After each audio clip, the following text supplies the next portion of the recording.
Salut les amis, bienvenue sur la chaîne du Looping Show Game. Une fois n'est pas coutume, bah écoutez, on revient aujourd'hui avec une énorme annonce. Voilà, en tant que fan de PlayStation, voilà, moi j'aime pas faire ce type de vidéo parce que j'aime pas trop les vidéos entre guillemets vraiment face cam, j'aime pas trop montrer ma tête, c'est vrai.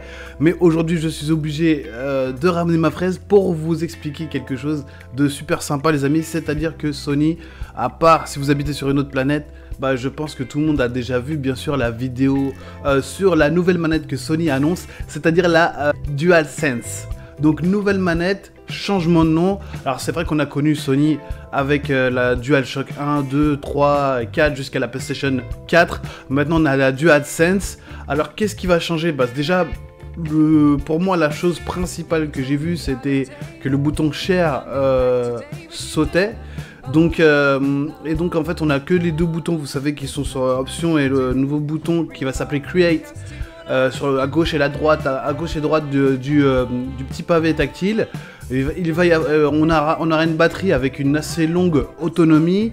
Vous avez des gâchettes à l'arrière de la manette.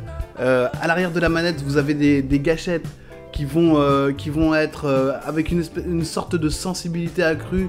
Donc ils appellent ça technologie haptique.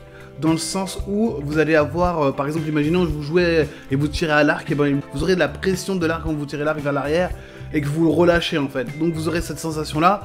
Pareil pour les jeux, pareil pour tous les jeux, que ce soit du jeu de foot, etc. Et comme les jeux de tir aussi, vous aurez la pression vous aurez la sensation de la pression de la gâchette quand vous aurez un jeu de tir. Donc ça, c'est vraiment le but de Sony par rapport à cette manette, cette DualSense nouvelle qui a donc bien sûr changé son nom, comme je vous l'ai dit précédemment. Le but de cette manette, bien sûr, c'est de plonger, vraiment d'avoir une immersion complète au niveau du jeu. Voilà, c'est vraiment ce que Sony veut faire, une totale immersion. Ils ont donc, comme je vous ai dit, enlevé le bouton Share pour qu'au centre vous ayez le micro maintenant, donc vous n'avez plus besoin de casque, donc ça c'est très important, plus besoin de casque maintenant pour jouer et puis pour pouvoir dialoguer en même temps avec les joueurs. Alors après, je pense que le bouton Create, etc. va amener encore d'autres options qu'on ne connaît pas encore pour l'instant, mais en tout cas on sait qu'avec le fait de ne pas forcément mettre un casque, ça va pouvoir, pour les chats, pour plein de choses comme ça, vous allez pouvoir échanger plus facilement.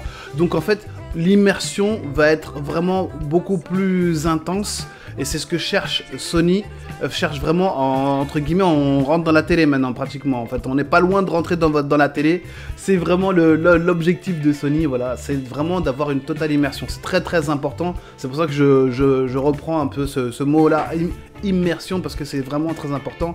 Donc à quoi elle ressemble cette manette là? Bah, vous avez vu des photos, donc je vais vous remettre des photos, je vais vous remettre de la vidéo en même temps. Voilà, c'est une manette qui est un peu plus, forcément, comme elle comporte beaucoup plus d'éléments que la DualShock 4 que je vais vous montrer là, hop, là tout de suite, qui est là. Donc elle ressemble à celle-ci. Donc en fait la différence avec celle-là, bah, comme vous avez pu voir les photos, c'est que le pavé tactile qui est ici, bah, il est beaucoup plus grand. Et vous avez donc plus le bouton Share ici, et vous avez les deux boutons sur le côté. Et le pavé tactile, en fait, il part un peu en diagonale. Et la petite lumière que vous avez, la LED que vous aviez là, vous l'avez maintenant ici en fait. Voilà, vraiment devant, en fait, sur les côtés en fait du pavé tactile.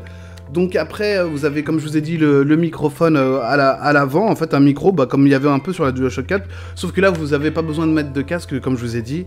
Voilà, vous avez les gâchettes avec la sensibilité à l'arrière, vous avez possibilité en plus, ce qui est bien, c'est qu'il y a par rapport à la croix multidirectionnelle, etc., apparemment ils ont rajouté des sensations, c'est-à-dire que par exemple si vous êtes en voiture dans un jeu, vous allez sentir les gravillons, quand vous allez tourner, etc., vous allez accélérer, vous allez vraiment sentir, vous allez avoir vraiment, on augmente les sensations en fait au niveau du toucher, donc c'est pour ça qu'on appelle ça technologie haptique. Voilà, c'est la définition de la technologie haptique, c'est qu'au toucher vous ayez plus de sensibilité.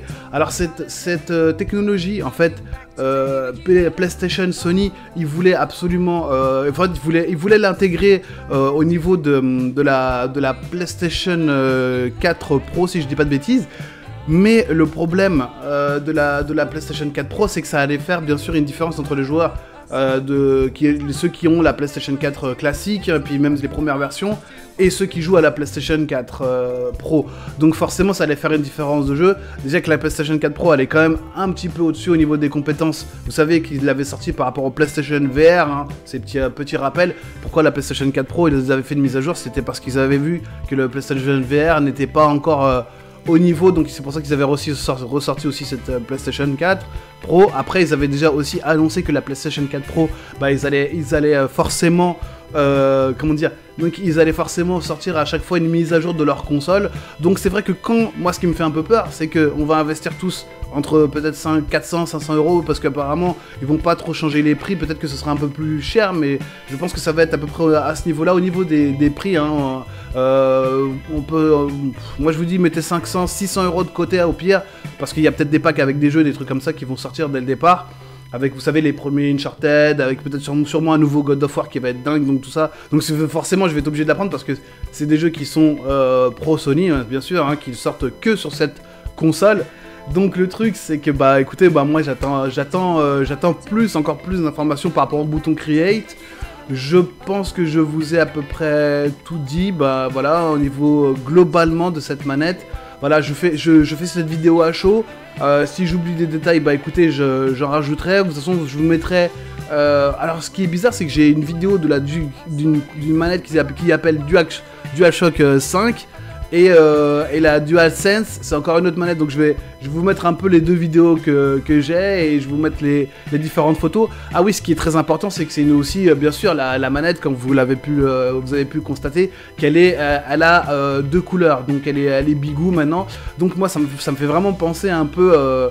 une ambiance un peu Star Warsienne, si on peut se permettre de dire ça, dans le sens où bah, elle est blanche, ouais, elle est blanche et noire maintenant, blanche et noire avec du bleu pour, vous savez, sur le côté par rapport aux couleurs de la LED. Après, bien sûr, les couleurs peuvent changer, on peut atténuer, bien sûr, la puissance de la LED quand vous jouez dans le noir, etc. Donc je pense que tout ça, ça va être encore, il va y avoir plein de réglages possibles à faire.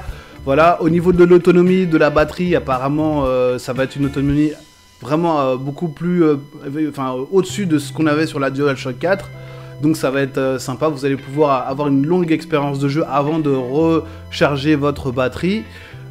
Sachant que c'est quoi, c'est de l'USB-C si je ne me trompe pas aussi.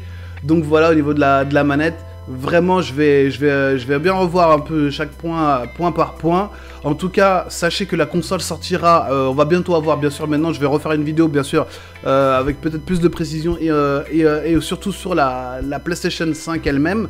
Bien sûr qu'ils vont pas tarder, je pense, à teaser et à montrer un petit peu sur le PlayStation Blog. Donc restez à l'affût, les amis, restez à l'affût. Et voilà, en tout cas, j'espère que cette vidéo, elle vous a plu.